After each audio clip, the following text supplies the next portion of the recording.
جلسه زنازانی در 2 روز در پارلمان ارمنستان وجود اختلاف شدید در میان اعضای مجلس این کشور قفقاز جنوبی را به نمایش گذاشت. روز 25 آگوست سخنرانی وحی حکوبیان از حزب اپوزیسیونی هستند هنگام انتقادهایش از نخست وزیر نیکول پاشینیان که او را یک پاپولیستی دروغگو نامید ناگهان قطع شد.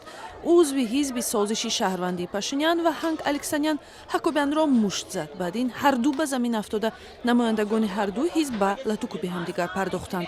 از این پیش همان روز 25 آگوست هایک سارکسیان دیگر عضو سازش شهروندی پاشینیان هم وقتی سخنرانیش وزیر دفاع سابق را یک خائن نامید و بعد این به سویش شیشه های آب پرید. арманистон тирамоҳи порсол дар як ҷанги 44 рӯза бо озарбойҷон бар сари минтақаи ҷудоии талаби қаробоғи кӯҳӣ мағлуб шуд ва қаламравҳоеро аз даст дод. баъди занозаниҳо раиси маҷлис маҷбур шуд ки барои таъмини назму тартиботи ҷаласаҳо ходимони амниятиро даъват кунад.